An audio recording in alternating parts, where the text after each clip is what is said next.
Hey guys, Steven here, Fanatic Perspective. Hopefully everybody can hear me okay, see me okay. I'm gonna have the chat.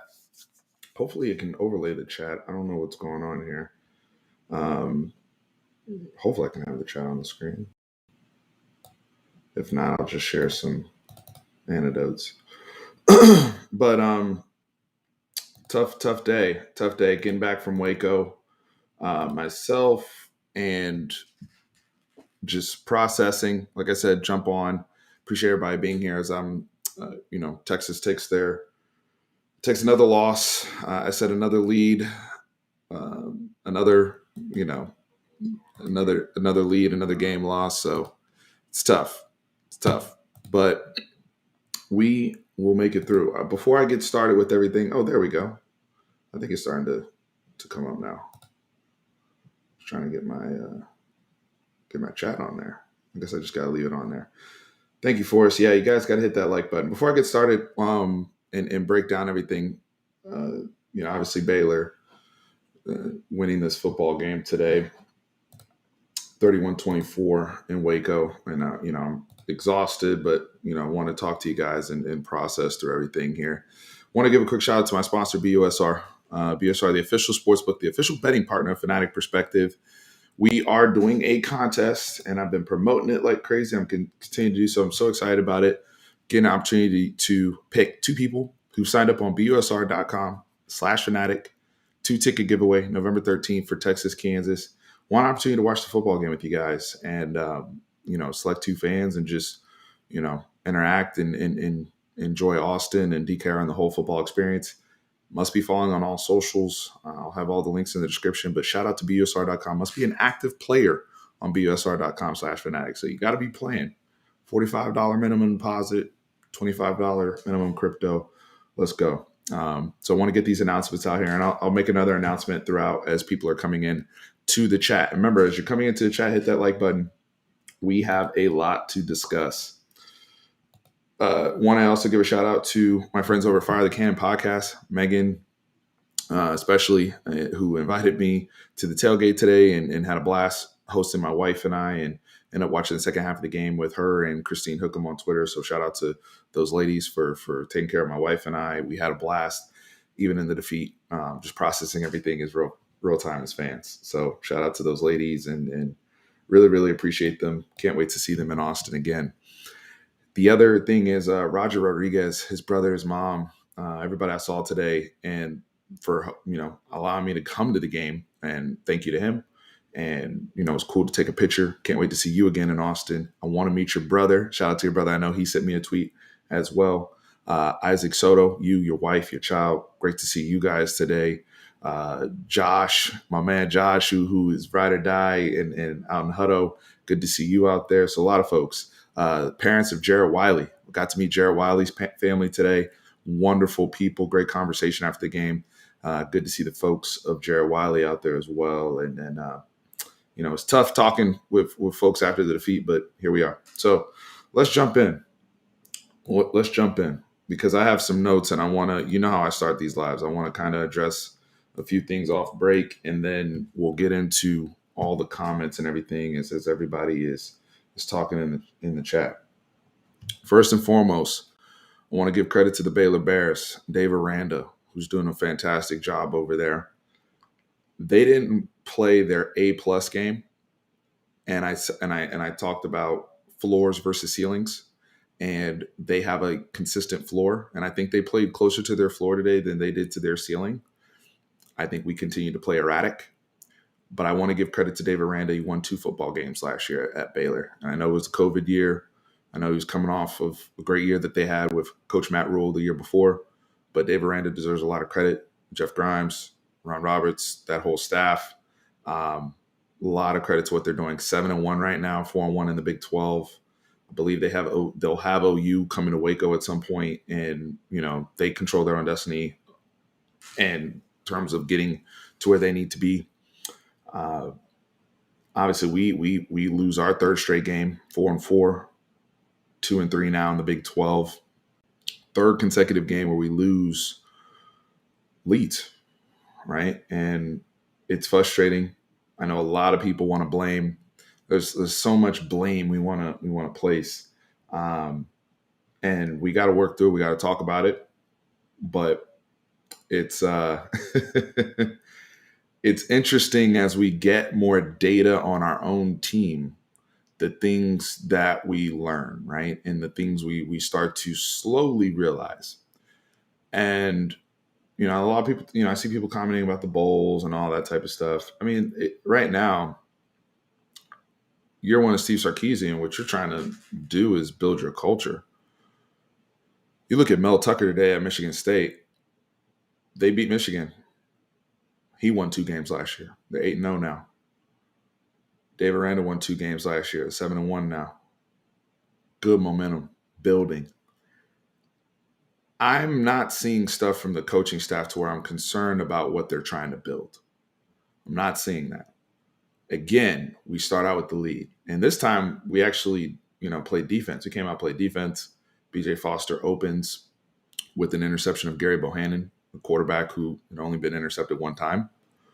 We come out, we get 7. Immediate touchdown to Joshua Moore, working Joshua Moore earlier in the game. I said, I need that third guy to step up, and it seemed like he was stepping up. I had tweeted that. We'll get to Joshua Moore and his struggles later. And, we're up 14-10. We get the big play to Xavier Worthy. We know that Baylor is going all out to not only stop our run with Bijan Robinson, but they have the personnel to defend what we want to do in the run game. Best personnel up front, from a physicality standpoint. Terrell Bernard, Dylan Doyle, we know how good those linebackers are. Jones, Crawford up front, all those guys. Aki, all those guys up front. But we're able to find some counters. We're able to move the football. We're still moving the football. Quarterback's playing well. We're hitting guys. We're moving the chains. We get another lead. And we can talk about the mental. We can talk about all that. At some point, though, you are what you are, right? You are what your record is, as Bill Parcells once said. And it's frustrating because you watch other teams that don't get in their own way the way we do. We not only get in our own way, but we don't even capitalize on the mistakes that others give us. Baylor gave us a gift right before half, right? It's 14-10. I'm thinking Baylor's gonna, I'm thinking we get the ball. I'm like, all right, we have an opportunity to try to score before halftime, try to double up, that type of thing. We don't get it. Baylor gets an opportunity to really run the clock out in the first half. They get a first down, and then they get aggressive and throw the football, and that's when Luke Brockermeyer comes up with the interception. And this is my issue, right? Because, hold on, I'm going to see what's going on. Let's see what's going on. This is my issue. Not only were you gifted another opportunity to get points before the half, knowing that you're going to get the ball in the third quarter to come out, but you also you turn the ball over. And we can talk about if it's a fumble or not or anything like that. Brother Tran is in here, so let me let him in. What's up, Tran? We're live. How are you doing? Yo, yo, yo. Yo, what's going on? Can you hear me? I can. Can you hear me? Yes, I can. How we sound? Sound Brother good. Tran. We have not. So, guys, we have not spoken. I was in Waco. I just got home. I had some dinner. I had to go get my dog. So, Tran, this is first. We've barely been texting or anything. So, we're just kind of processing right now.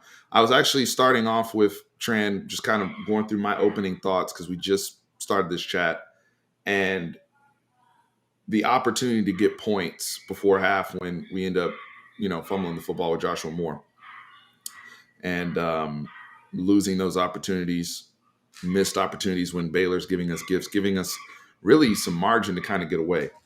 How are you feeling, man?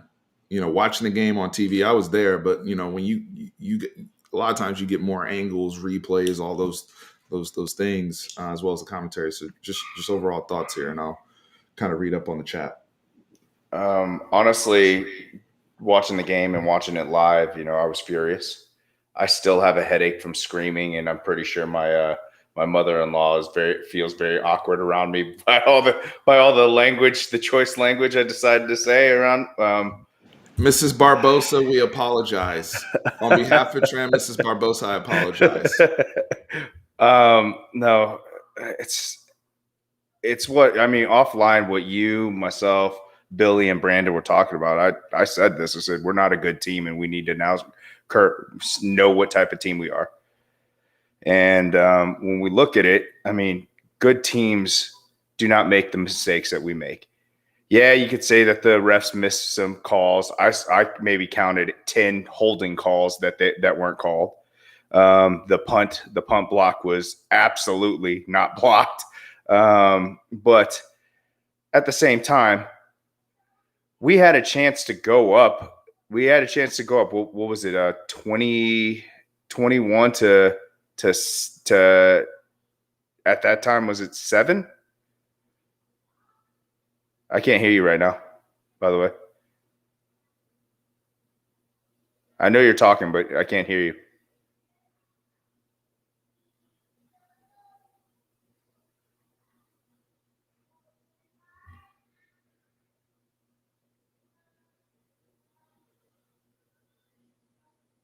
I can't hear you, by the way.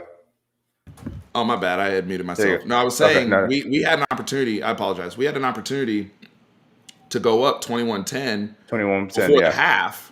We ended up going up 21-10 because we came out and scored. And that was probably our best, thorough drive all the way through. But we went up.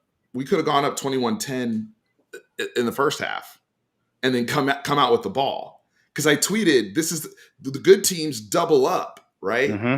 When you know you're getting the ball out in the third quarter, this is your opportunity to get some points, whether it's a field goal or touchdown, and get 2 possessions back to back and score.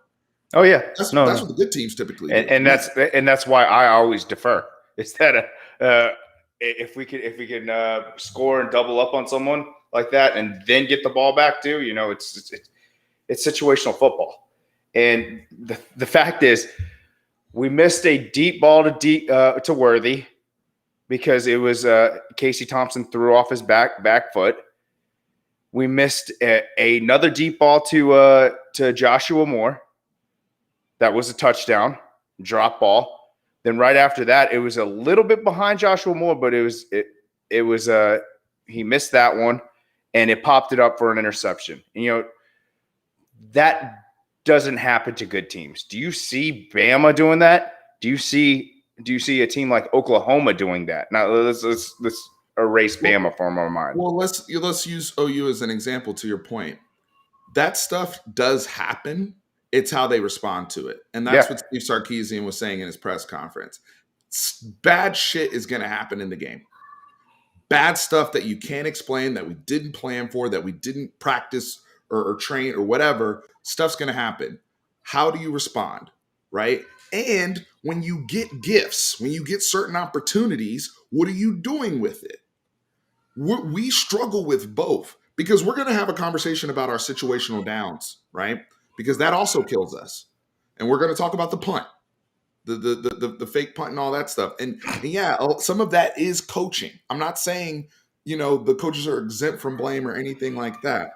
But the team itself, the mentality, what we do, that's the sign of a team that's not good.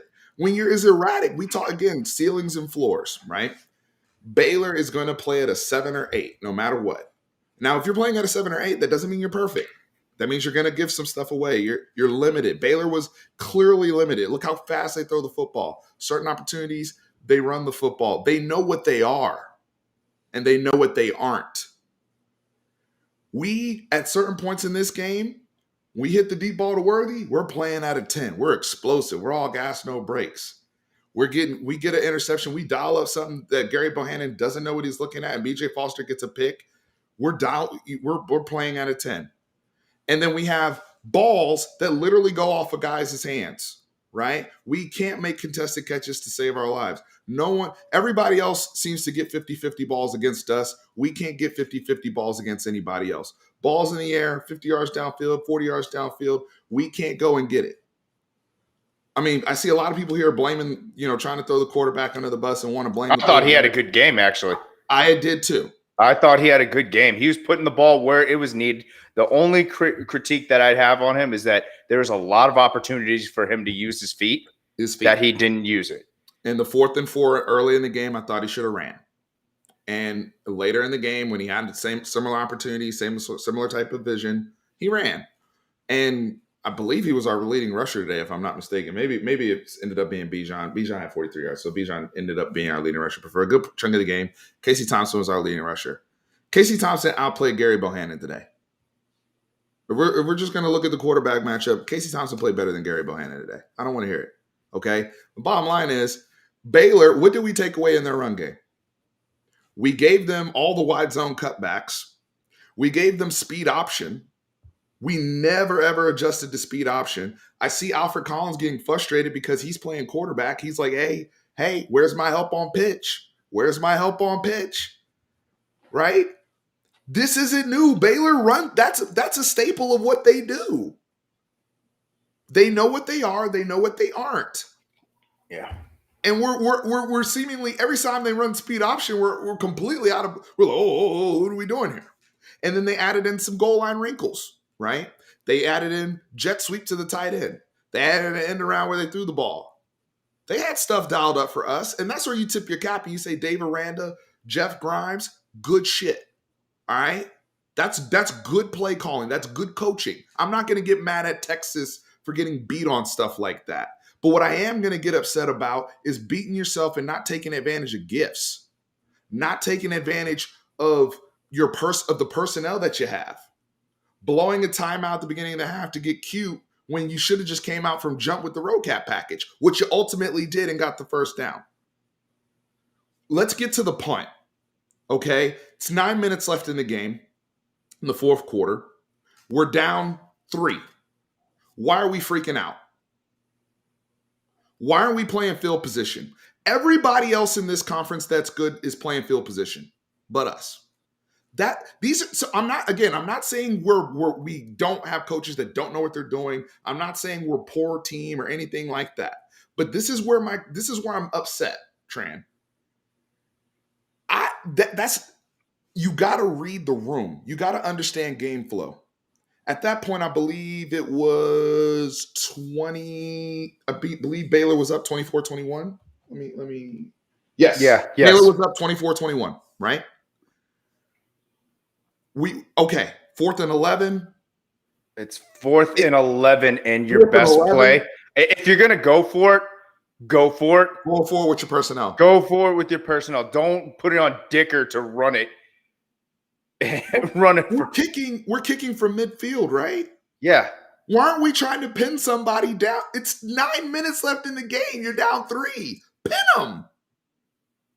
Isn't that what everybody else would do to us? Mm-hmm. And haven't we been complaining, oh man, our offense keeps starting in our own end zone. Oh man, we keep starting backed up. It's the long game. Pin them down there, try to get a stop, and let's play field position on the other side, getting the ball back. Why are we getting crazy?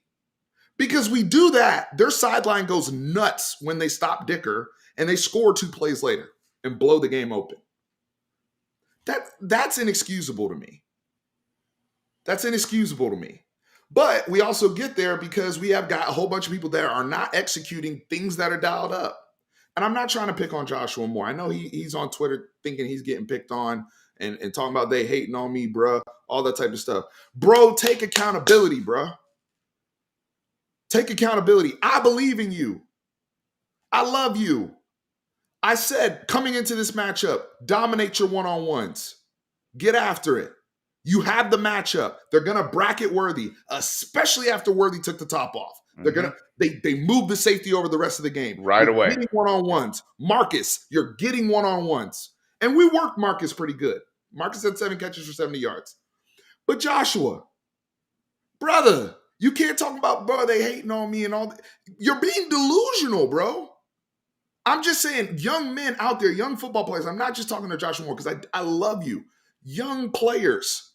This is not just football, right? I'm yelling right now where it's the passion of the game. You're going to drop the ball at work. You're going to drop the ball in a relationship.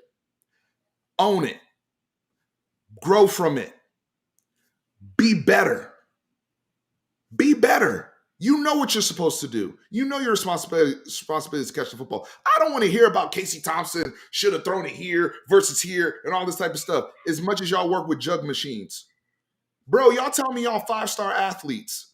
Y'all tell me y'all athletes, right? You say you want to go to the league. You're available. Big play in the game. Make the catch and go. Be accountable. I don't want to hear about they hating on me, bro. I'm not trying to hear that right now. That's you. You control what you do. That's not Sark. That's not Andre Coleman. That's you. When you miss, and I'm not just talking about Joshua Moore. When you miss a tackle, when you throw a pick, when you miss a block, own it. Or else I'm not sitting up here screaming right now. I'm just saying, hey, let's move on. We got to get better. They beat us on some stuff. Anyway, Tran, I'm sorry. I didn't want to get mad like that. But like when I see players like Joshua's better than that. And maybe he's embarrassed. I don't know. He's better than that. And young athletes, young kid, Tran, we work with young guys at work. Some of these people that used to be on the team have come and work with us. And it's the same thing in the work, in whether it's corporate America, whether it's relationships, whatever. Own it. Take accountability for your mistakes. And also, just heads up is, yeah, I understand you're a young guy, young man. There's criticism on there, and you have to have a tough skin. You have to have a thick skin. If you're going to take the good and take them patting you on the back, you got to take the criticism. It's just the way that us as fans have to deliver it to them is the difference. So the way you delivered it to him or to the people that need the accountability is the proper way to do it. We're going to see a lot about these young kids in the coming weeks. We're going to see if they're going to just, tap out, fold, or you're going to see them, screw it. Let's go for it. Let's try to get better. Because that says a lot to NFL scouts. If you start off a rough patch, especially with the cameras on that Texas has, all the lights are on you and the negative criticism and how you turn it around. That says a lot about you as an athlete. So I'm very interested to see how they grow and progress that way. It's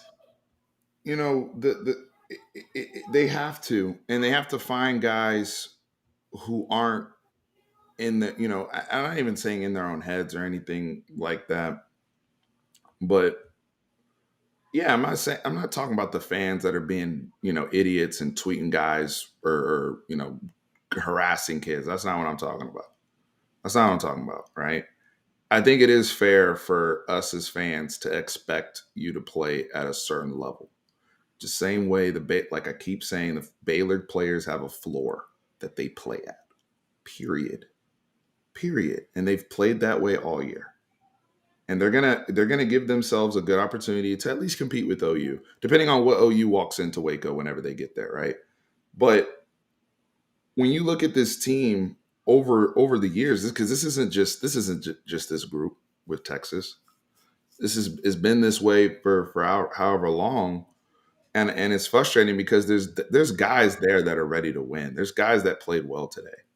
You're not losing 31-24 against a team that is pretty good like that without somebody not doing their job, right? So I'm not going to just throw everybody under the bus. I'm not ready to just get rid of people. We have good players. We're not playing like a good team. We're not a good team right now. Yeah, we're not a good team. We're not a good team. We have a lot of talent, mm-hmm. but we're not playing definitely up to that. Talent is only the beginning of what formulates everything. You have to have good coaching. You have to have a good culture. You have to have discipline. You have to take advantage. You have to know what you are and what you aren't. You have to know what your limitations are and try to hide them. It's like boxing, right? If I know there's certain things you got to try to cover up, and keep from your opponent exploiting you. And right now we are too erratic in the game. Not even like week to week. It's quarter to quarter. And the thing that's really sad about it is it's when one bad thing happens. that's when we start getting erratic. Just one thing that just doesn't go according to plan. Once Joshua Moore fumbled that ball, it was like it was downhill from there. Mm-hmm. So I mean, that to me, it's between the ears, and it's to me, you have to have a short memory on errors like that, because you still have a whole bunch of game to play. Cameron, I understand if you can't be on here, man. I get it. Look, I want to engage with you guys in the chat here. Now, I don't look. There's a difference between bashing guys and just being real. And preacher man, I hope you appreciate that we're being real here. I'm not bashing anybody. Like I said, I have nothing but love for all the brothers on the team. I tweeted that, right? I said when Joshua Moore had his issues, go in the locker room, love on him. We need you. We need. Listen, we have people that we're missing right now that could have helped us, right? And you look at what's his name? Jordan First Whittington. and foremost, Jordan Whittington. He would have ate today. Jordan Whittington would have had a field day against these guys. He would have ate. And the other guy I'm thinking about, who we haven't seen, is Troy O'Mary. Because you look at the BYU guys, and I know BYU lost to Baylor, but the weakness that Baylor has is that secondary, especially when some of those guys get isolated. Some of them are small. Some of them they're not great athletes. They're good at protecting each other. And Petrie will go back there and try to babysit guys. But on an island, they either will get burned or you can moss dudes. And you saw that repeatedly today when we had some of those opportunities. But the BYU guys were able to just go and chuck 50-50 balls down the field, knowing that they could high point it and get it. And we are two probably best guys. We have another one, Jatavian Sanders, but I don't know where he is. But Troy O'Mary, if he was healthy, and now he hasn't played the whole year, so I can't use him too much. But I'm just saying this would have been a nice time to have a receiver like that with that skill set. Would have been a nice time to have a receiver like a Jordan Whittington who's reliable, moves the change, contested catches. I'm proud of our tight ends today. Yeah. I thought Jared Wiley and Kay Brewer did what they could with what they had to work with, and they were making contested catches. I saw them making catches with guys coming over their backs and all this type of stuff. Listen, offensively, that Baylor team's the type of team where you can move the ball, but you're gonna have to work for it, right? And they were not gonna let 5 beat them today. That's the best job I've seen of anybody defend Bijan Robinson in our run game in a long time, in my opinion, Tran. Even better than what Arkansas did. Way better. I mean, they're hitting him and they're wrapping him up right away. I mean, he you could tell he was obviously frustrated throughout the game. And you know, the only time it seemed like we had success running the balls and running the ball in between the tackles is when we were going the wildcat, mm-hmm. or going quick option or quick pitch. That's the only time it seemed like we were getting success. So when something like that happens, that's when the wide receivers need to step up, especially when it's a catchable ball. And that's the thing that really upsets me a lot, is because, you know, you catch 2 or 3 of those, they're playing their coverage a little bit softer on the line, at the line, because they have to respect the fact that they can beat them with the pass. And then that starts opening up lanes for him. And then, you know, that's when the offense starts clicking, is when everyone's rolling at that point. So Jordan is saying after Worthy takes the top off, dude, I'm telling you, I went and moved over and sacked really all 22 the last 2.5 quarters of the game. They had that safety over everywhere Xavier Worth, even on motions. They made adjustments. Dave Aranda, and look, it was a high-level chess match between Dave Aranda and Steve Sarkisian, even Jeff Grimes and PK, because all those guys have coached against each other before. This is not the first time any of them have seen each other. Tran, you highlighted Dave Aranda versus Sark in the past in the SEC. We didn't take the time in the preview, but PK at Washington versus Grimes at BYU. They also have history together, scheming against one another. PK started the game and threw some shit out there that they had not seen, and we got a turnover off of it. But once they got back into their wide zone stuff and cut back and Abram Smith, We struggled, right? And we've been struggling with that all year, and it's frustrating. But the thing is, my thing is this: we know, to me, we know what the defense is bad at this point. We haven't seen otherwise. We're like 110th in the country in rushing defense. Like, this isn't new. We're more than halfway through the season. There's a lot. There's a lot. Yeah. So like my whole thing though is like everybody's getting upset about that. Like, we knew we would struggle with that. My thing is trying to restrict the points, trying to get some turnovers. I've been telling you all this. We're not scoring the way we need to be scoring on offense. And we're not protecting the defense the way we need to be protecting the defense. You cannot go for a fake punt in that situation. That puts your defense in a bad position. And now Baylor talked about it in the thing about seeing guys on Texas with their hands on their hips. And that's when they scored. And Abram Smith cuts it back across the field. Hands on their hips. They're like, yeah, we know they tired. We saw it on film too. This isn't like, it's not. Now, I do think it's fair, Tran, and I will defer to you here. I do think it's fair to start to ask questions about the conditioning of the football team, because they do rotate quite a bit of guys. So for them to be so gassed is a little concerning for me at this point. To have that many people with their hands on, to have the speed reduced that much. But I do give them credit. They did bow up when they really needed to get a stop at the end of the game. They did get it. We did lose the game with the ball, essentially, where we had an opportunity to go and tie. We had a little help on that too, because that play that they had drawn up for the dude from Dartmouth, he actually had the edge if he didn't fumble. So we had a little help on that. I pointed out the conditioning thing a couple weeks ago to you. I was like, there's something off if we really can't run 80 plays. And if we think about it, we were running around the same amount last year and the year before, and we weren't experiencing this type of fatigue in this type of gaping defense. It's a real problem, especially a game like this where it's more so lining up and you have to just react to where the ball is and hit the ball. It wasn't like they were spreading us apart. It wasn't like they were going extremely quick tempo or anything like that. This was a game that they could have shown out and shown what they're really good at, and that's using their size and tackling. But I didn't really see that. I saw very few 3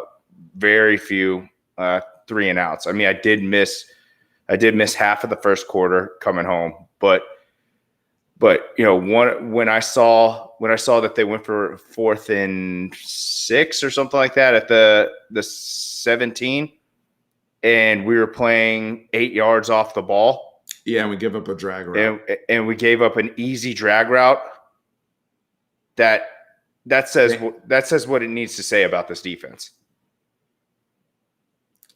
I mean, how so that's a question, right? I keep harping on the situational defensive moments, right? Because right there, you're up 21-10. It's 4th and 5. 4th and 6. That's a huge play in the game. It's second half. If you get a stop right there, defense. It pumps everyone. It pumps everybody. Yeah. The same way they stopped our fake punt. It's an emotional game. Football is an emotional sport. You coach a train. You played at the college level. You know this better than anybody else. It's not even that. It'd be different, bro. And y'all tell me in the chat, if somebody mosses me on 4th and 5, or somebody breaks 3 tackles and gets the first down in this Herculean effort, how mad am I, right? It's like, damn, I tipped my hat. He got it. Or he mosses my dude. My guy was in coverage. They just beat me. But it is a different level of frustration when you're giving up the drag. Mm-hmm. And it's like, bro, that looked like a 1st and 10, like, get 7 yards. Like, we didn't even, we're already in trail. Overshown's, I don't know where he is. He's running behind. Like, it's just, and I'm not saying it's his fault or anything. I'm just saying, like, that's the look, right? And so how are we in such a coverage to give up that read? We're giving that up on 4th and 5 when we have a 2-score lead. So yeah, I think it is fair. And I see Corey in here. Shout out to Corey. I got to email you back, brother. I'm still preparing my email for you because you asked some really good questions. But I see you, Corey. I want to actually go back to Corey's thing. He said, "What does PK?" I do think it's fair to ask questions. Now, I want to say this before I get to Corey's point. I don't want anybody fired. All right. There's nothing I will see this year where I'm like, I want anybody to lose their job. And now if somebody gets a job at another college because they've been poached or whatever, that's one thing. But the continuity problem, we've got to make our bed with these coaches and work through this and not just, all right, we're tossing another person out. Because I mean, you got to think about our defensive backs at this point. Everybody on defense, right, is learning yet again a new scheme, and you're gonna have these holes. And I need the defense. I need the continuity in this program to get to the point to where young guys come into the program, my big bros, my juniors, my seniors, my captains can sit down with these guys and say, "Hey, these I can go ahead and install most of this for you because I know the scheme like the back of my hand." But it's another thing when you have Xavier Worthy sitting right next to Joshua Moore and they both getting installed at the same time. We have no advantage. Do y'all hear what I'm saying in terms of the continuity? It's fair to criticize. Like what Corey is asking is a fair question. And I'm with you. And I'm upset with giving up 4th and 5s. I'm upset that we're so bad situationally. But we've got to figure it out, is what I'm saying. So just to clarify what you were saying, you're saying that you're kind of giving them a little bit of an excuse for it being another defensive scheme that they're learning with the older guys.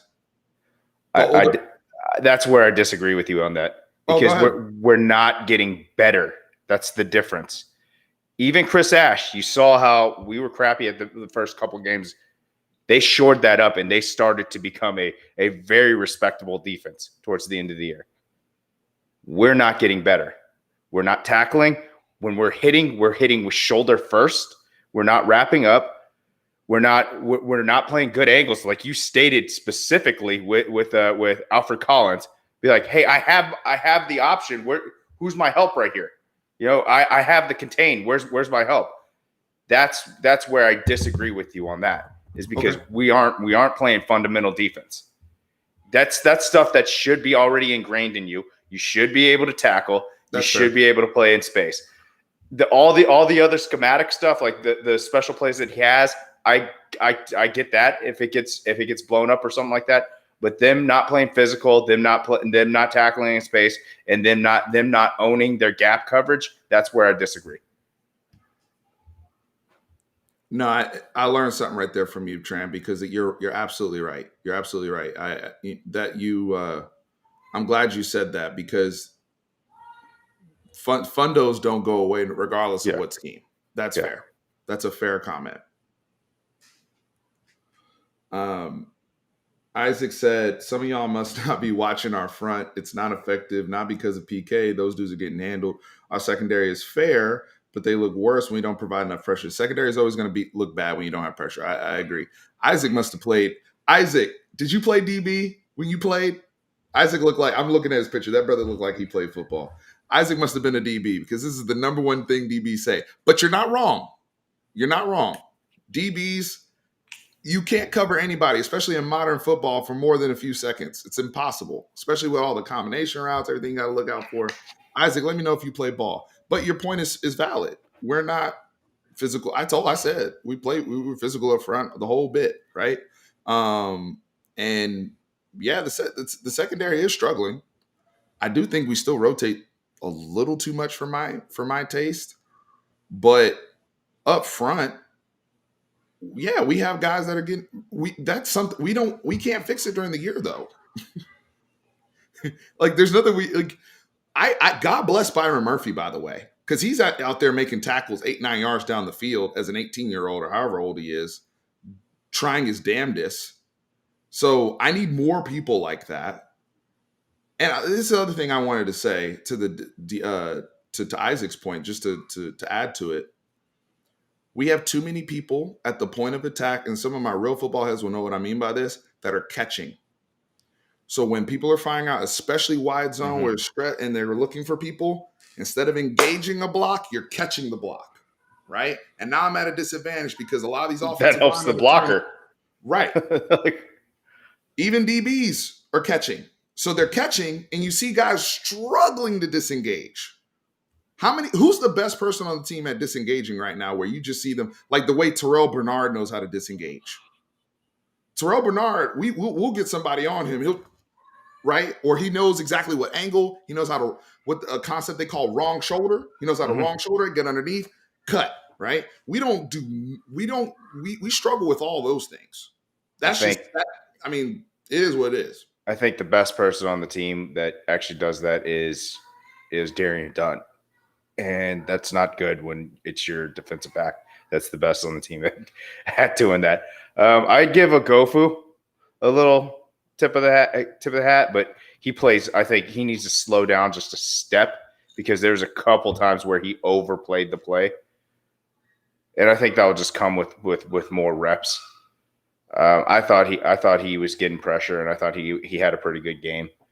But yeah, there's a lot to yeah, there's a lot of guys. Isaac said he played receiver, but he said they want him at DB now because he went with the same. Tran said that before. Like, what do you want me to do when you guys asked me to cover for 7 seconds? What the hell? You're sprinting for 7 seconds at angles. Stop it! Like it's hard. Nah, Tran spoke facts on the defense. Absolutely. That's why I have that. Hey, that's why Tran and I talk. I learn.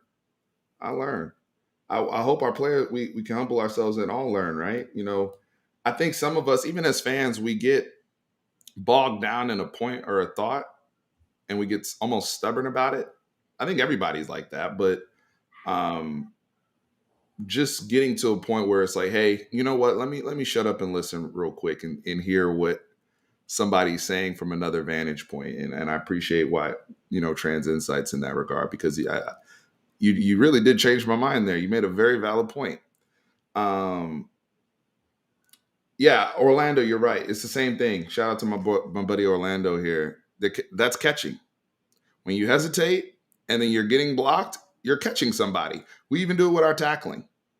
You see this consistently. Oh, yeah, guys, please hit the like button. I appreciate that.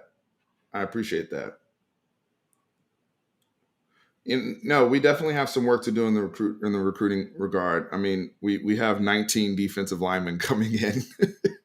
You know what they're targeting, right? And what they're trying to build and the type of guys they're trying to get in here. Yes, we do struggle defensive line wise, physicality, all of that, no doubt about it. I don't think we're playing in the Big 12 championship. Let's get that out of our heads. Yeah. I don't want to hear about that right now. I mean, I know I heard Iowa State lost to West Virginia. So we'd also need both Baylor and Oklahoma State to lose 3 more. Yeah, and I'm not getting into this right now. We got to be, I hate to say this, but I've been here as a Cowboys fan and we're here now as Texas fans. This is about the future. Yeah. The rest of this season, as far as I'm concerned. How many games we got left? 4? I mean, this honestly could be the set. All right, today is the day they start building that culture that they want to install. Because one of the things that Saban did, I think Saban's first year at Alabama was 7-6. Mm-hmm. I mean, we have the ability to go 6-6, 7-5. Thanks for coming on, Leo. We have that ability to do that. And it's about how we keep on progressing.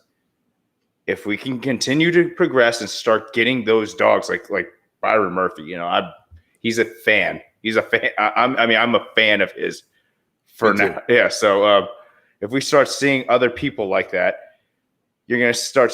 That's when you're going to start laying that foundation of the leadership. I saw someone talking about, hey, we don't have those voices in the locker room that carry the weight like Osai and what Sam was to us last year. And I agree with that statement. I don't think we have that. So, this is where it starts getting made.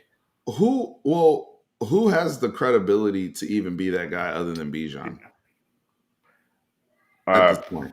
Overshown, maybe, but but it's hard to be a leader when you're not playing well yourself, or you're not not playing well. I'm not going to say that may be too strong, because again, if the whole team was playing bad, we would have got blown out, right?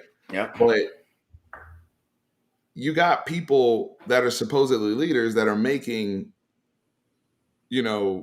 remedial mistakes, or mistakes that you shouldn't see from guys of their ilk at this point. So another thing I wanted to address, I saw Robert's comment, Robert Mohammed here, who said, I thought he made a very good comment here about the pass plays. And because I think some people were talking about lack of pass rush. I did not expect us, if you understand Jeff Grimes' scheme and how they play, I wasn't expecting us to get a whole bunch of sacks or pass rush, because of especially how they use Gary Bohannon. Everything's off play action. Everything is quick. And they get to speed option. They are not. He is not going through the one early in the game when they were trying to get cute, and we got it right. But again, to Robert's point here, DBs are playing way off. We're kind of because one of the reasons is Texas did not want to get the ball thrown over their head today. They came into the game and said, so Corey, you asked, what are we taking away? Baylor this year has been very aggressive, especially on 9 routes, throwing the ball over people's heads. So that's what Texas decided to take away. The thing, though, is that they can still, as long as I still have my comebacks and my curls, to Robert's point, I can still move the sticks and still run my wide zone stuff with my run, with Abram and Ebner. I can still do all that. And then I'm still, my thing is, we still didn't take away speed option at all. So anytime they really got in a jam or a bind, well, we just run speed option, get out of it, first down, move the sticks. Also, we would move the chains offensively. Look at the differences here. We'd move the chains, and then we have a false start, have a penalty, have a negative play, and now we're in 2nd and 16, 2nd and 17. All these, and Texas Homer, shout out to the Homer. He's talked his issue with this team all year long. If you talk to Texas Homer, he's like, hey, we get into too many 2nd and longs, too many 3rd and longs. We're not good enough on 1st and 2nd down. If you look at Baylor's offense today, it's not a juggernaut. But 1st down, they get 6 yards. 1st down, they get 7 yards. Very rarely. You really never saw them have a full-blown, negative, unless I think they had a botch fumble or something. But for the most part, they're getting positive yards and putting themselves in an advantageous position to where Jeff Grimes can do whatever he wants on 2nd and 3rd down. He doesn't have to do. See, somebody else asked earlier. I forgot who it was, and I apologize. It was Jordan S. Jordan S., hopefully you're still here because I want to answer your question. He said, all right, well, if you're going to throw the safety over top of Worthy, why aren't we running conversion routes? Why aren't we running some of those combo routes? That stuff takes time, sir. That stuff, we are good at that stuff. That stuff we're actually good at. We saw it in OU, but we don't have pass pro and all that dialed up to the point where we can run those long developing pass plays. And we don't have quick game stuff. We're not as good at quick game stuff the way Baylor is. We're just not. Our stuff gets picked. People drop it. It's weird. But our longer developing stuff, when we get in and we move the pocket a little bit, yeah. But on 3rd down, Tran, if you're Ron Roberts and Baylor, and Dave Aranda, are you allowing Casey Thompson just to sit there and go? If you're him? No. I'm sending heat. I'm not letting you just sit back there and wait for everything to develop down the field. No way. It's part of our problem, schematically, in my opinion, from what I'm seeing.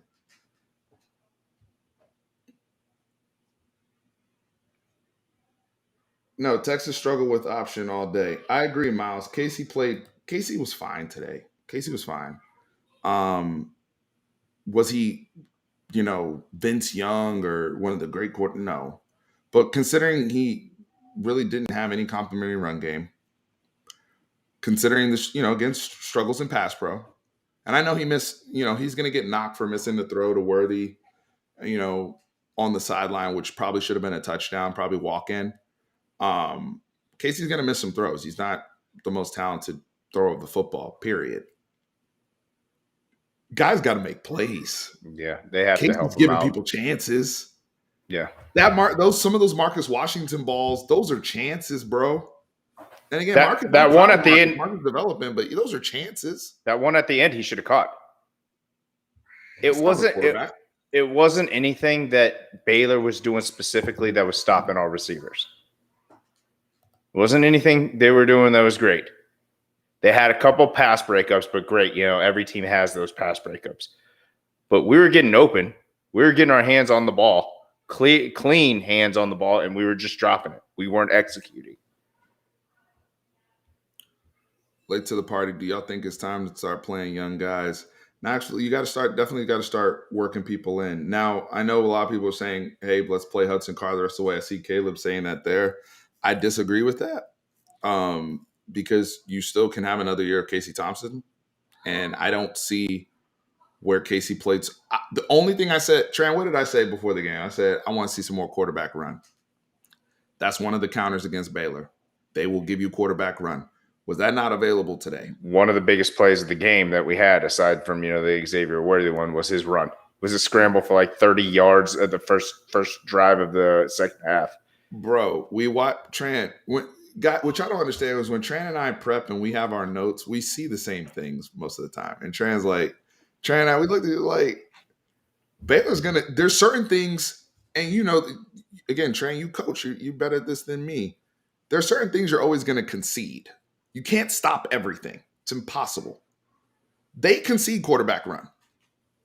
But they also know, and Dave Aranda knows, Steve Sarkisian does not like to run the quarterback. Look how hesitant we were to run Rocat. We had to beg. We had to beg to get the package in there. And don't get me started with Keelan Robinson. I saw people commenting in there. I'm not even going to speak about it because I might start yelling again. I don't want to start yelling again. I'm going to lose my voice. But what's happening with that brother, that's inexcusable in my opinion. I don't know. There must be something else going on in terms of what he knows of the game plan. Because I don't get it. I really, really don't. I also don't get why Moochie Dixon can't get on the field.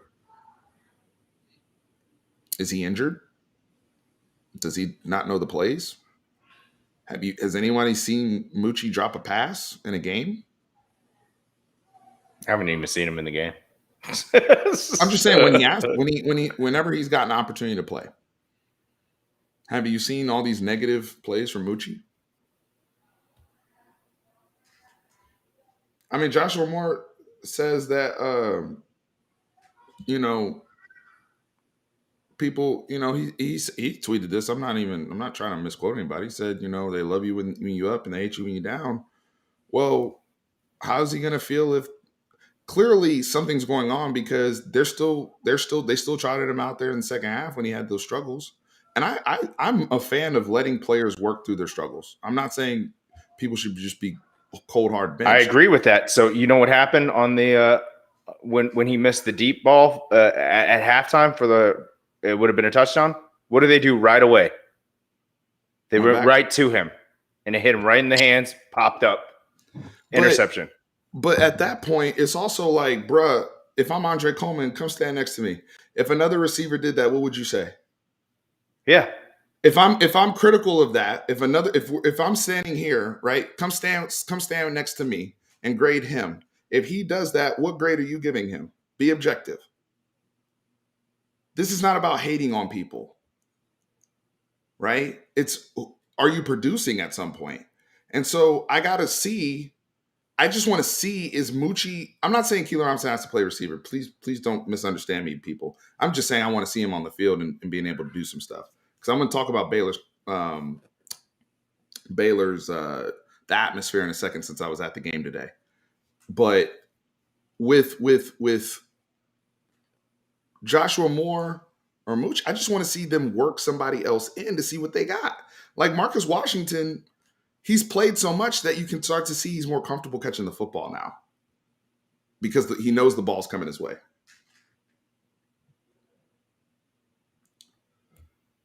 All right, let's see. Vinny said, "Have I been drinking, bro?" Yes. Yes, it's tough. I'm not drunk or anything, but yes, I've been drinking. Um Leo said, "Guys, it's hard to watch.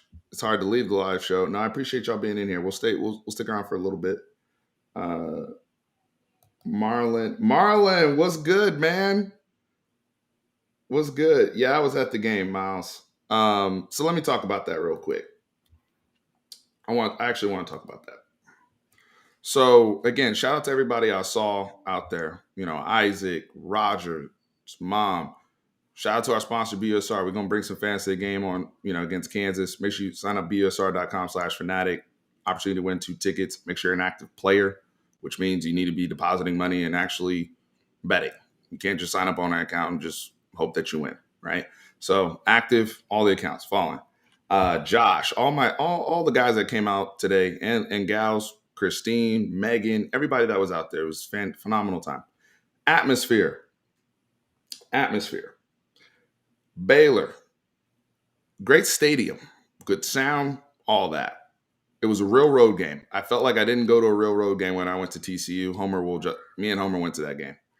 Texas Homer will tell you, TCU was like, it felt like a bowl. It felt like when we went to Alamo Bowl against Colorado Tran. That's what TCU felt like. Nice. Today felt like a real road game. It was my wife and I sat in our seats. We were 2 orange dots, that whole section, and they let us know. Horns down in our faces, nothing crazy, disrespectful or anything like that. But, clearly they don't like Texas. That's cool. What's interesting to me in terms of Baylor fans, and this is what's funny. We're leaving, and if you've been to their stadium, McLean Stadium, you have to walk across this bridge. It goes by the baseball park, and there's, obviously the water and the river there as well. When you're going across the bridge, it's a sea of bodies. Got Baylor fans behind me, got Baylor fans around me, everybody. Not one person is talking about their football team. They're chanting SEC. And I'm talking about for it's one thing, you want to talk shit, whatever. But for 30 minutes, not one thing about their football team. Everything is, Texas is about to be the second best team in the SEC. They suck. I'm like, bro, y'all are 7-1. You have an awesome coach over there. Got a great running back, great story. Whenever we win, Tran, what are we talking about? Aren't we talking about our guys? You know what I mean? And next week. And then next week. And the next, right. Who Yeah. we're playing next week, how we match up, things of that sort. Baylor, a lot of Baylor people, I honestly feel as though I'm like, yo, y'all are Texas fans. Because y'all talking more, y'all know more about our schedule. I haven't heard you mention one Baylor player's name. I haven't heard you say, you know what, I'm happy Dave Aranda's turning things around here. I'm excited to be 7-1. Did you see that blitz by Petrie at the safety blitz by Petrie in the third quarter? None of that. Everything was Texas sucks. Horns down, blah, blah, blah. Again, I don't engage in all that. You want to do that. You want to help us grow the brand. That's fine. But it's just interesting. Marlon and Isaac were college teammates. What? And y'all connected here or reconnected here? He said, Steve, Marlon and I played ball together. I suspected the way Isaac was talking, Isaac talked like somebody that used to play ball. Where'd y'all play ball at? That's what's up. I'm glad, it's the silver lining of our chat here, Tran. People connecting. That's awesome. Hopefully y'all respect the way we talk ball here. I'd love to have y'all on the channel sometime.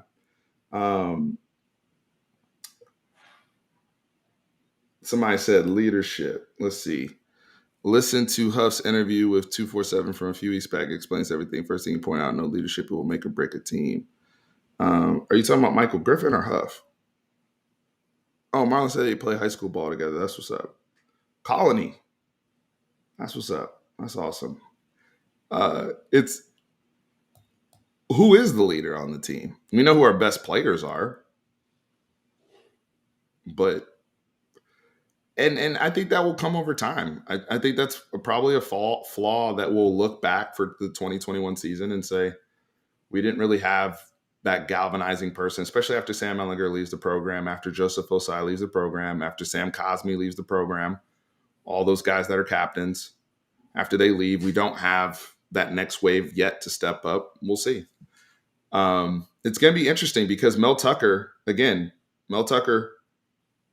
2 wins last year at Michigan State. He's 8-0 now. And they hit the portal like mad people at Michigan State. He was like, I'm bringing, we talk about, Tran and I are big fans of Coach 30 on TikTok. And that brother is I'm very on that talented. air app. I'm on the air app. Day in and day out. Yeah. But there's some truth to that because I don't know why you're on the field. That's my issue. I'll figure that out.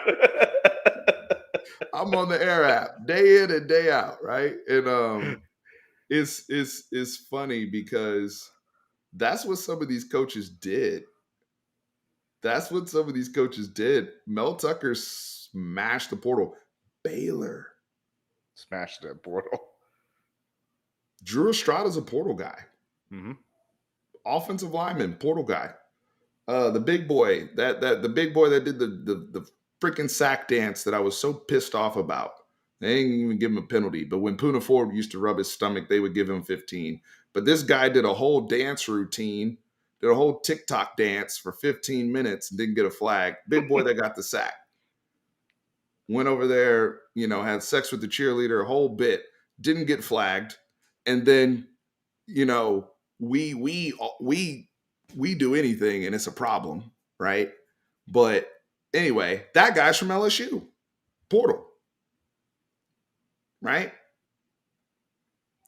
Interesting.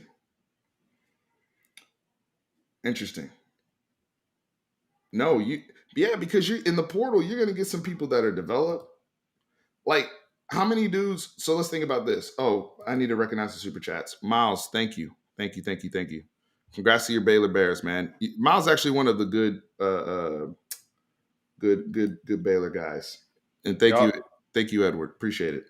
Yeah, Miles, you guys have a great team, no matter what Jim Johnson says. No. Baylor's good. Yeah, Baylor's a good team. Floors. Do y'all understand? Please tell me in the chat, do y'all understand what I mean by floors? When I'm saying they are constantly playing at a 7 or an 8. Mm-hmm. If we're gauging this out of 10. And if you're not playing at that level, they will beat you. Did you notice at the end of the game that David Rand decided to win the game with his defense? He didn't even throw the ball. They ran. It was when we called the timeout, it was 3rd and 14. I'm freaking out because we've been giving up those all year, right? Those not even all year for the last. No, I think most teams would actually run the ball in that situation, just not give up an interception. You're up 7. It's a full possession, and there's 2 minutes left, and your defense has been playing pretty well. You've kept them out of the end zone now for 3 straight possessions. So, let's gamble, and we're still, regardless if they get a touchdown, we're still up and we're still gashing their defense when we're ready to play. So, I mean, it was an easy call in my eyes to not force it, especially with a quarterback who's thrown 2 interceptions in the game. So, I'm skeptical. Look, the play before the Abram Smith touchdown. And Abram Smith is a great running back, no doubt about it. You can see why he's one of the highest graded guys in the country. You can see why he averages 7.5 yards per carry. And I love the way they mix him in with Ebner. They don't there's no one person that they're just fully leaning on. Even Tyquan Thornton, they don't force feed Tyquan Thornton the ball. You saw Ben Sims mix in there. RJ Sneed was actually the one that had a big day today. Your boy RJ Sneed, Tran, who you were annoyed with, his 17th season at Baylor. But one of the things that I thought was interesting, we struggle and it's difficult for me to say this. All these situations, man, over the last years, and it was PTSD on that 3rd and 14 for me. Even though you're right, they're up 7. It makes sense for Dave Aranda to go play defense, but I've seen Joe Burrow connect with Justin Jefferson on 3rd and 17. I saw 3rd and 19. Caleb Williams to Last Marvin week, Mims. yeah, 2 weeks ago. Even the draw play against Oklahoma State, I saw on 3rd and 9, right? That Jalen Warren converts. So it's tough. Isaac, thank you for the super chat. Thank you For the super chat. Real quick, I got to ask you, if we're talking about Yes. PTSD, what's your thought about the delay of game right off the kickoff?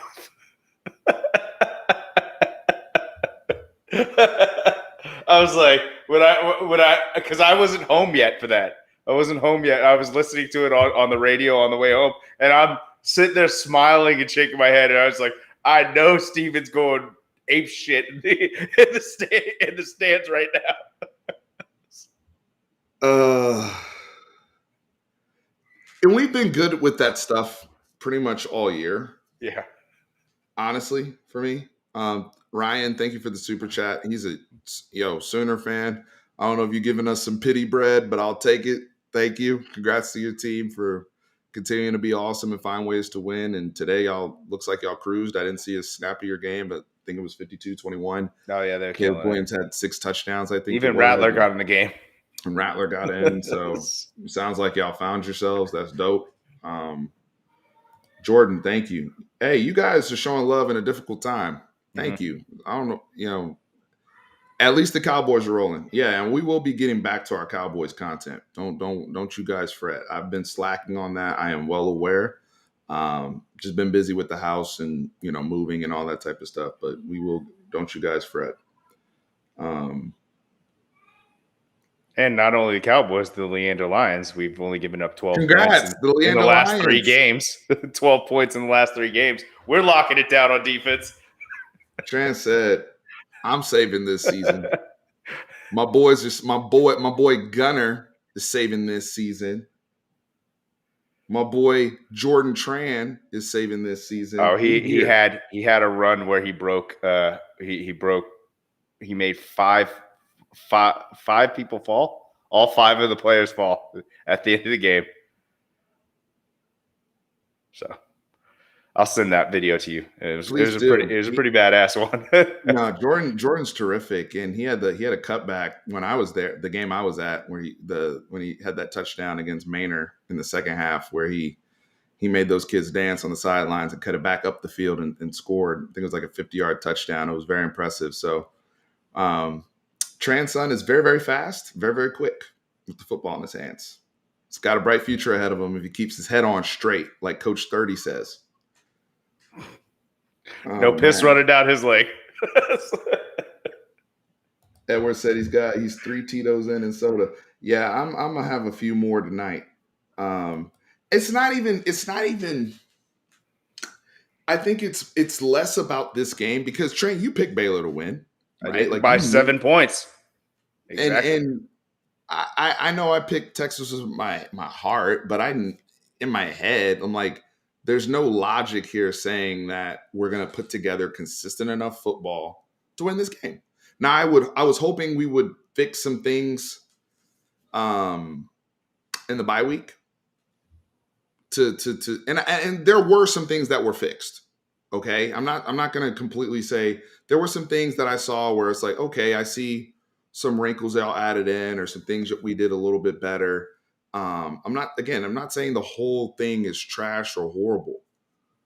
Steve Sarkisian, again, I think he's still going to go to bed at night knowing like, yo, my plays are there from a scheme perspective. Oh, I'm not upset at the play calling at all. No. And I honestly, I know the offensive line has been a weak point of our team. They did give him ample time to get rid of the ball. Better. It was better. Yeah. I think the thing they got to fix though, especially against John Heacock next week and Iowa State when they play. I'm worried about that. I really do think there's going to have to be more quarterback run where at least he has permission just to keep get Baylor 5 yards, go down. Get keep 5 moving the yards, chain. go down. Yeah. I did love that we did get the tight ends involved. I was very pleased. Tight ends had a good day today. They were. Yeah, they had a very good day. And I even Banks will have saw some good stuff to go over with them in the film room. Jared Wiley over the middle, because you throw it up to him, the catch radius of that dude is none of these little defensive backs are going to be able to jump with him. One negative play that I saw from him is, I think it was in the third quarter. It was a zone read for Bijan where he got blown up and he got pushed 5 yards behind the line of scrimmage, and it blew the play up. That's the only thing, is that you use your Gronk size and Gronk smash people. Come on, man. Tran, I want to get to follow up on your point on Wiley. My wife, who went with me to the game today, and she hasn't been with me to the game in a while. So she's putting in a little joke, sick and tired of being sick and tired. And immediately after the game, as we're leaving, Brianna, by the way, she's reckless because she actually talks shit back. Yeah, it's great. I love it. I thought we were about to get into it. There was a couple times where I thought she was about to get me into a situation. Now I got to throw hands. Anyway, this is my wife here. So she said, I'm sick and tired of being sick and tired. So we're leaving the game, and Brianna's like, somebody's talking, and she's like, you know what? And it was a Texas fan, actually. It was like, I'm sick of a team being tired. I'm sick of that. And she just turns on, I'm sick and tired of being sick and tired. Just whatever. And then the guy that was saying, oh, Texas, those Texas, the Baylor guys that are talking trash about Texas going to the SEC and chanting SEC, and they're doing horns down our faces and everything. She was like, she just turns around, she's like, don't you live in Waco though? Ew. Fantastic comeback, in my opinion. Bree. Bree with the special there. So I got to give a little shout out to my wife there. Robert said we're good enough to be 7-1, just having to lose 3 close games. We have chances to win. Robert, doesn't that sound like last year? No, false. We aren't good enough to be 7-1. We're not, because we would be. That's the issue, is that we're not good enough. We're not playing great situationally, and I was told not to use the other word, but we're mental little people. Like right now, so we're getting in our own way at this point. So once we get over that, we'll start being a good team. Yeah. As a team, we are mental. They definitely there. Robert, I will say this. This is the elements of what's been going on here for the longest time. And that's why I'm saying we got to go in a different direction and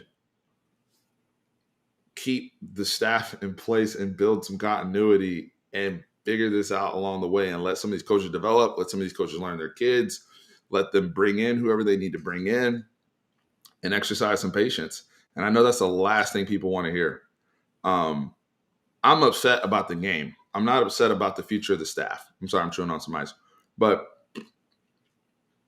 it's frustrating that, it's frustrating to lose 3 straight games where you have not just the lead, but you have multi-score leads. We were up 2 scores in the second half today, after refusing the gift that Baylor gave us with Luke Brockermeyer's interception. Still got up 2 scores. Yep. Still started fast again today. It's only us and UMass that's given up 3 straight games of two possessions or more and lost it in the second half. I think that's in 3 straight games. I think that was a stat that was posted by who? UMass? Rod Babers. Oh, gotcha. So I think he posted something like that. He said I didn't mock Caleb Williams. We were mocking Spencer Rattler. But if you want to go there, you can go there. And we weren't mocking him, first of all. We were saying let's start getting in people's head. It exactly happened that way. And they pulled it out. They pulled him out.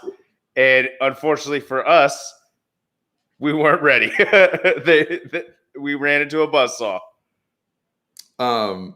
Steven, I have a question. If Malik Murphy is crazy good, do you see him take? Yeah, I mean, if anybody's crazy good, absolutely. Malik Murphy is going to have to develop. I will say this about Malik Murphy.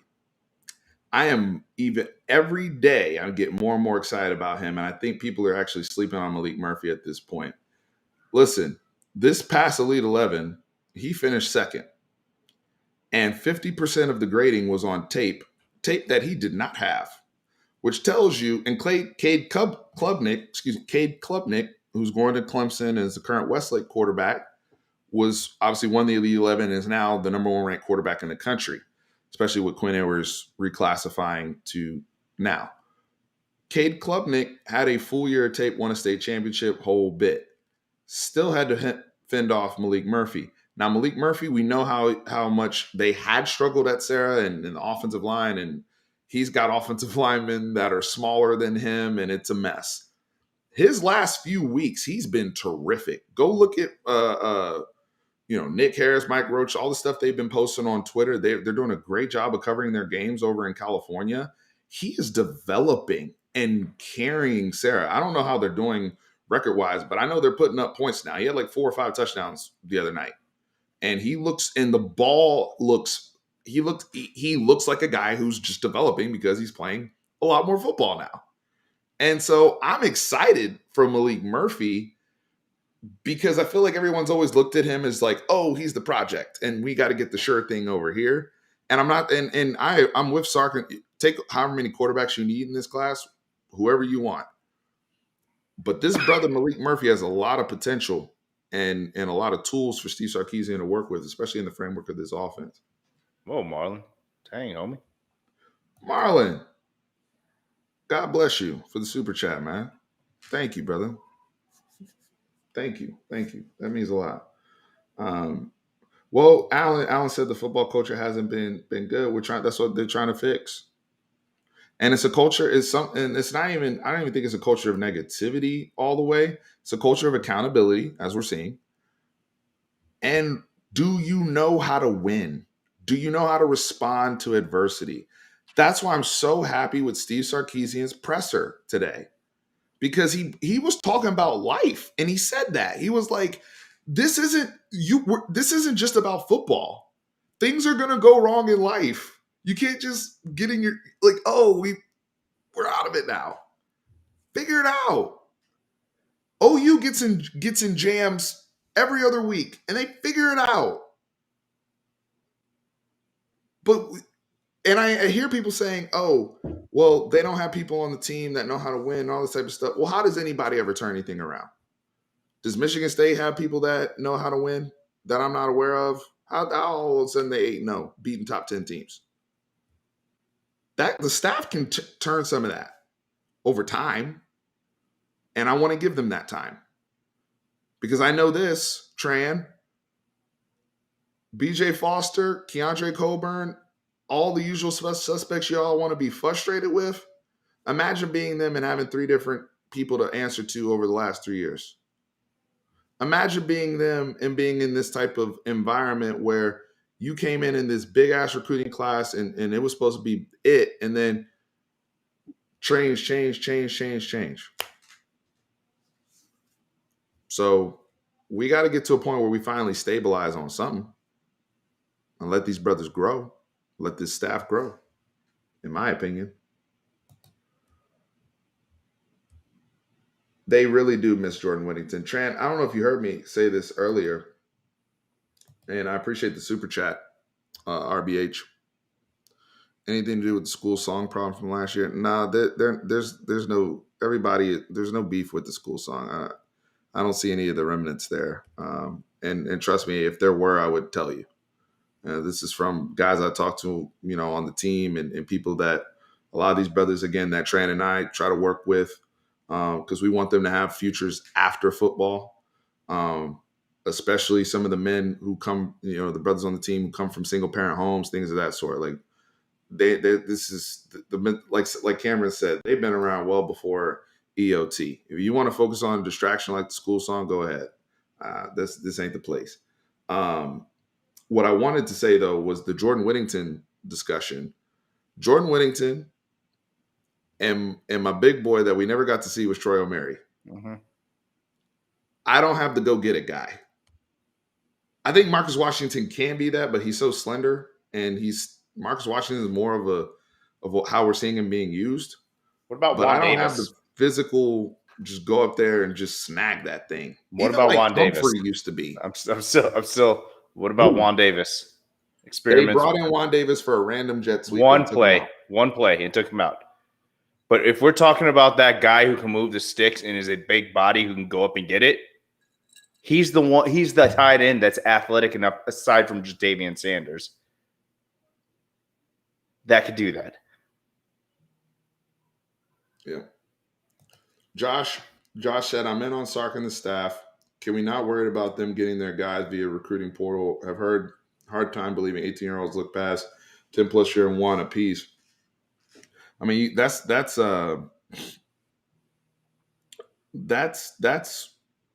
part of the culture of college football nowadays. You got to work the portal. It's like, what's that? Everybody's doing it. Was that old school? Everybody's doing it, right? Like I mean, there's in sports, this isn't just football. And I'm sorry, my phone was going off. I'm sorry, my phone was going off. But this isn't just football. This is sports and trends or business, right? We recognize trends. Once the rules change, you have to adapt. When NIL came into effect July 1st, Texas was slow to adapt. Now they're trying to, but they've been slow. The portal. I'm not throwing Kyle Flood under the bus, but he was misguided to some degree about what he had in the offensive line room, and he didn't take. Everybody else took from the portal with the offensive line. Now they're trying to get all these guys, these guys in Texas, and I hope they get them. I hope they get Cam Dewberry and Kelvin Banks and all these wonderful offensive linemen. But even if they do get them, they may not be ready right away. They're not. You cannot play freshman offensive linemen right off the bat, right? And so now it's like, where's my buffer? You're going from being a man amongst boys to being that boy amongst men. That's the difference. There's very few kids that are ready physically to handle in the trenches. Very few. Wes has a super chat for us, Tran. Is the portal a tool that needs to be used by Texas, or do us fans give the portal too much credit? The roster needs a huge upgrade, starting with offensive line and QB1, if not Hudson. Hook 'em. Yes. I mean, we should use it, but we should use it to fill the necessities. So, like we were talking about the offensive line, it'd have been nice to have a couple guys from the offensive line and defensive line to help out. It looked like, I think we hit the portal specifically for linebackers, right? Am I correct? No, we did. We took Devin Richardson, right? We took a Gofu. We took Ray Thornton, Davis. So not just inside linebackers, but our edge guys too. Most of our edge guys came from the portal. We're also missing. This name has not come up yet, and I'm surprised nobody put it in the chat. We're missing Jacoby Jones. Mm-hmm. He was our best pass rusher. He was our best pass rusher. Wes, thank you very much for the super chat. The portal definitely is a tool, and in my opinion, an answer at least to some of your needs. It's not just transfers like it used to be. You got to think of the portal as free agency. Mm-hmm. How do I supplement my team? College football is starting to mirror NFL very much, right? Where recruiting is essentially my draft. Do I draft well? Do I recruit well? Am I smart in my takes from the portal, where I'm going and where I'm not? Same thing with NFL free agency. Because instead of spending money, I'm spending a scholarship. And every scholarship I spend in that portal is one less scholarship I have to work with on the other end, right? Depending on the eligibility of the player. But let me also say this. We must understand, and I want to make this very, very clear.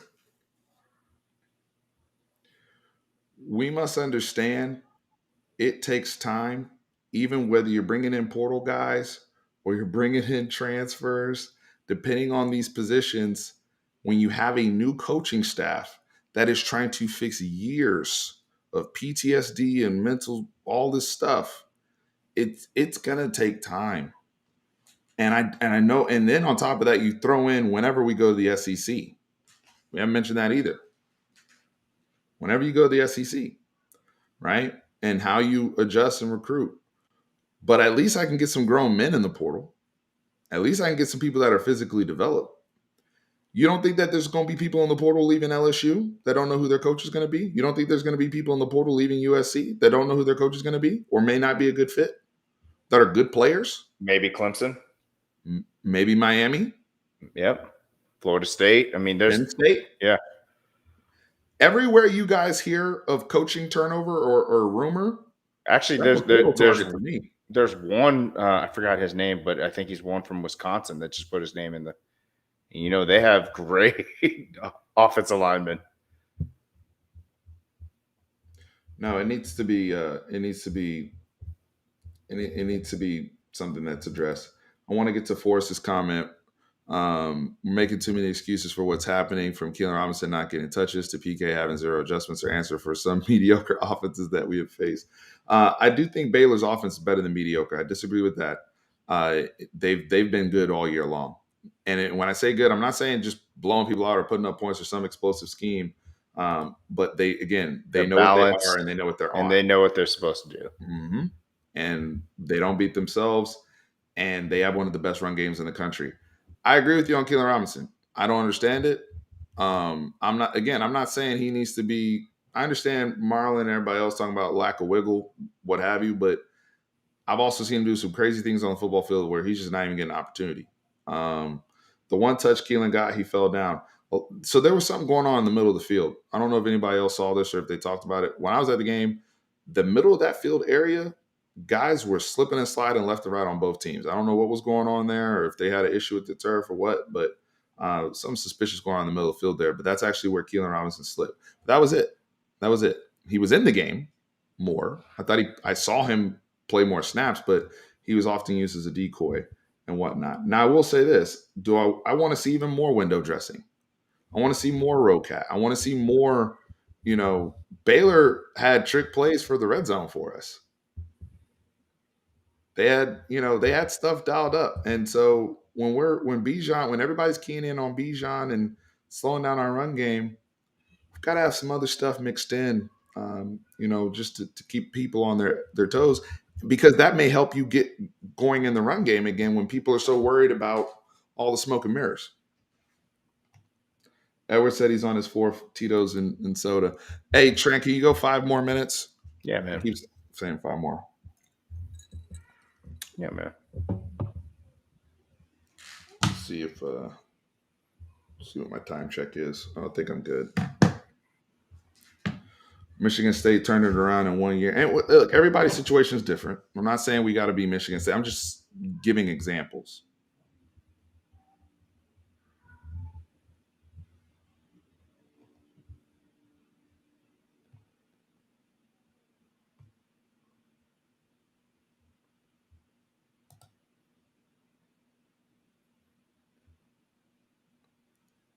So Marlon's cold hard truth. Evaluations are more important than stars. Mm-hmm. In my opinion.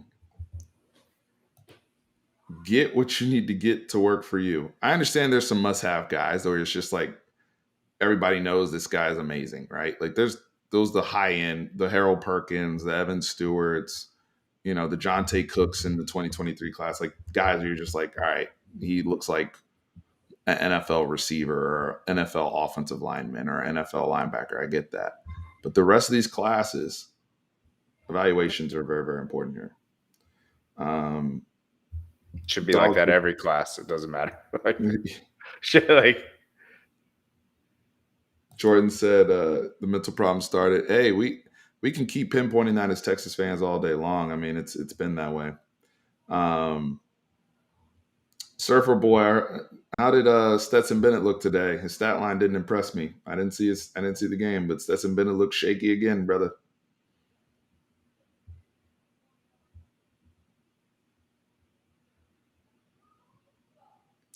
Christopher, I'm not even going to put your comment up there about Bijan. He is not overrated. So I'm not even going to address that. Trash defenses. Like he had 75 yards Exposed him. against He had Arkansas, and he was 75 getting yards hit three yards behind the line of scrimmage. 60. I think he had 59 yards after contact. Yeah.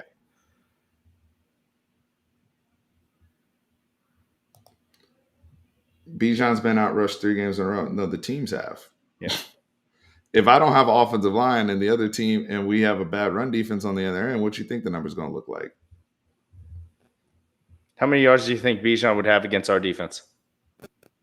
That's a good question. Think of it that way.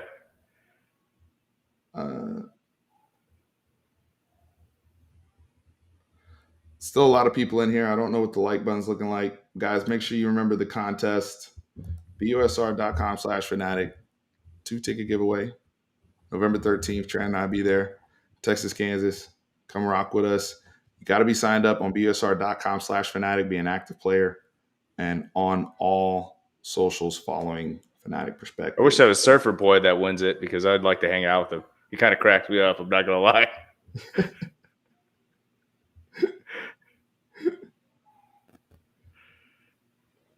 Dave Aranda is a good defensive coordinator. I mean, I don't know. Someone in the last video that we did. You're not going to let Bijan beat him.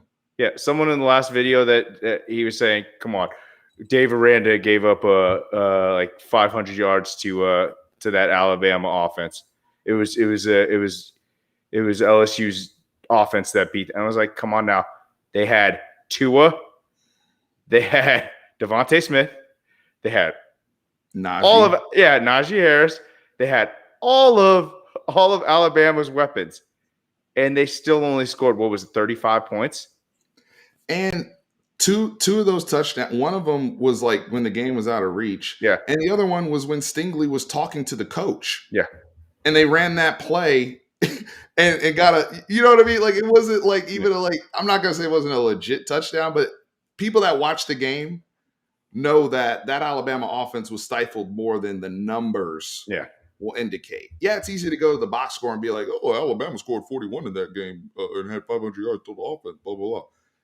But y'all will do that to the Cowboys, 2019 Cowboys, when Dak was on pace to throw for 6,000, and tell me that, well, all of a sudden now you understand context. Yeah. But you see what I'm saying? The goalposts move. Dave Aranda was a great defensive coordinator. You could ask Billy. Billy did not want to see him go.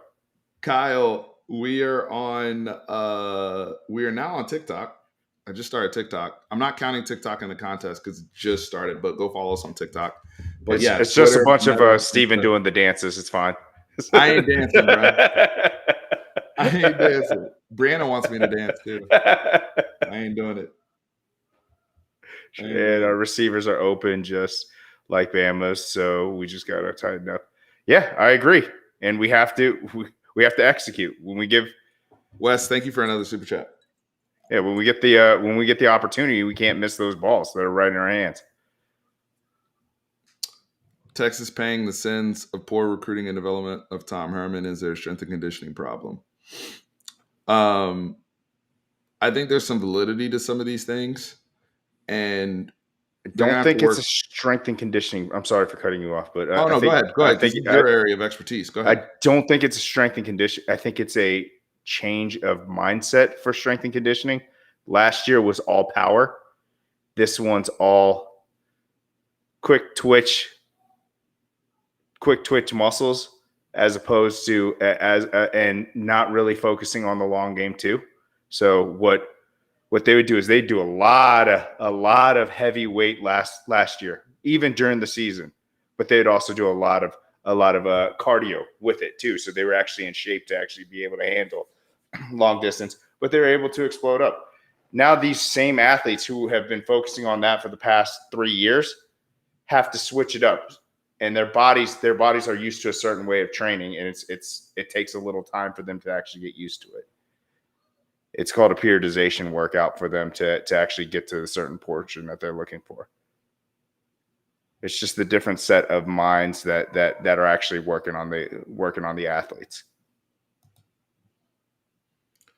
Ohio, bro. Why are you over here kicking us when we down, bro? Why you go look? I know you're excited about Travion Henderson and the Buckeyes finding their way. I noticed I did not see you on the channel after the Oregon loss. I was looking for you. I couldn't find you. Yet here you are. Don't be one of those brothers where you're only around when you're up, bro. You see, Tran and I, we that's why whenever we are really back and doing our thing, it'll be more rewarding because we've always been here 10 toes down. Sandusky, I love you, and you've been here for a while, but I have not seen you until you. I felt like you kind of front runned a little bit and waited to the team to get good again, and now you're popping up saying, talking. Tell me I'm wrong, brother. I love you, but I gotta share the truth. I didn't see you on here. Unless I missed it.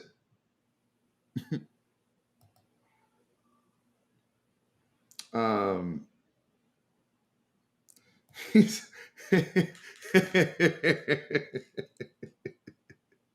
Marlon, asking all the right questions. That's just for the gram, bro. All those are just for the gram. Show we're working hard. Come on now. Marlon asking all the right questions. Oh man. Sandusky said I've been here. Okay. I'm just giving you a hard time because you gave me a hard time. I swear I did not see you after the Oregon game. You disappeared. Just like I told Brandon, stay humble. Because one beating's right around the corner. I mean, you can talk about Travion. I love you too, brother. You can talk about Travion Henderson. I ain't got nothing to say other than the fact that he wouldn't be running like a madman behind this offensive line. And I know Bijan Robinson would be running like a madman behind the Ohio State offensive line. Not deep. But if you want to, I mean, because when both running backs are that good, then it becomes more subjective in terms of what you prefer anyway. I'm laughing at Marlon. We had on the best of the sleds too. I'm confused.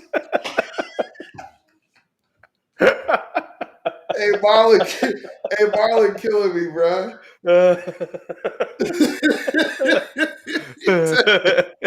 He said, yo, Marlon's killing me. Marlon's killing me. He said we had the best of the sleds. Why are we out of shape? Why we got hands on hips? Marlon is hilarious. I'm so happy he's here. Billy was not humble. Hey, people. Hey, Billy was on cloud nine that 2019. There were people here when Billy was on the channel. You couldn't say nothing to Billy. You couldn't say nothing to any of the LSU fans. Even after they left, they're like, "Oh, don't worry, we got 17 other 5 stars right behind him. No problem. We're good. Oh, he's leaving too. No problem. We got this other guy." Like these were legitimate conversations we were having with LSU fans. Like, you don't like. I get that you may have some studs behind him, but the attrition of losing all these people is not good. Oh man, why are y'all going in on the strength and conditioning post see, this is the stuff that happens in all seriousness. When you post all those videos all off season, Tran, we working. Tran, we lifting. Tran, we out here on our grown and sexy before sunrise, getting it in. And then we got hands on hips the beginning of the fourth quarter. It wasn't beginning of the fourth quarter. It was in the middle of the third quarter. Because I even told the third quarter hands on hips. I even told Christy's mom. I was like, they got their hands on their hips right now. They're about to give up a big run. 9-yard run right up the gut. I'm like, there you go. Yeah, I mean, a lot of things that got to get addressed. I will say this too. A lot of people are saying, hey, why don't we adapt the game plan to protect the defense even more, try to slow things down, blah, blah, blah. It's all about how you're built. We're not built like that. We're built to score fast. We're built to have explosive plays. We're built for chunk plays. That's just how we're built right now. That's where we have a lot of success on offense. and we were good. We've had some drives where we put together 10, 12 play drives, but overall, it's y'all are going in. Yeah, he goes, we have 15 videos of us running wind sprints with parachutes. Y'all are It's the relentless. same video. It's just different camera angles.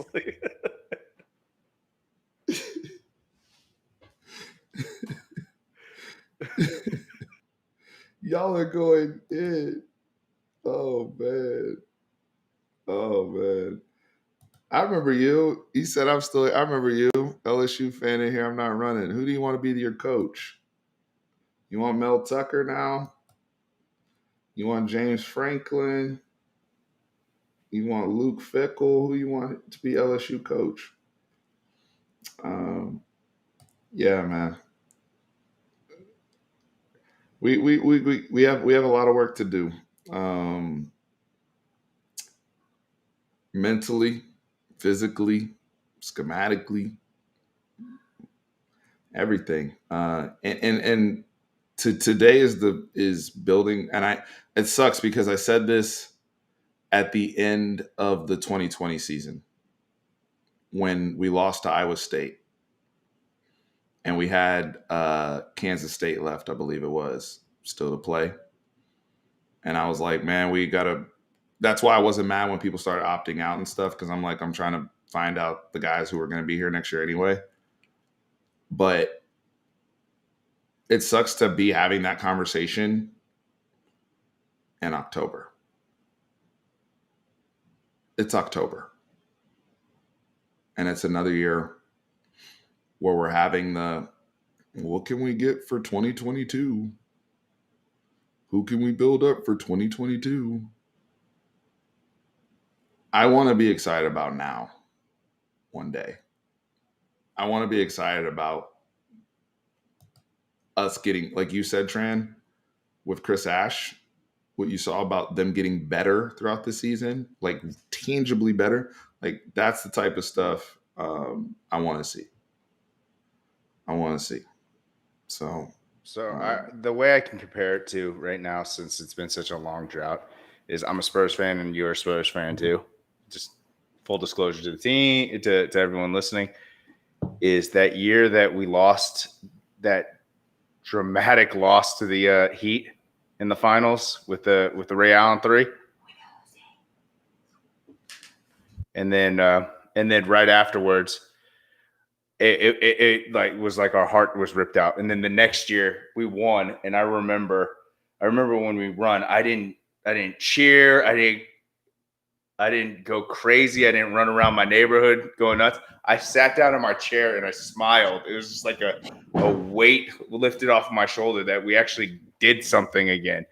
That's what I want to see from Texas. Like I want that moment of just like, oh, we did something. We did something really good, and it seems like it's so far away right now. I don't know why, even though it's not. It's a couple of little fixes that they need to do, fine tuning, and we're a top 25 team again. So.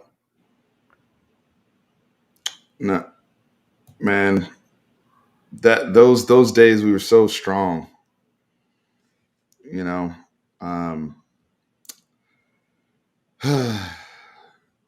Well, I got to run, guys. Y'all saw the wife came in. We in trouble.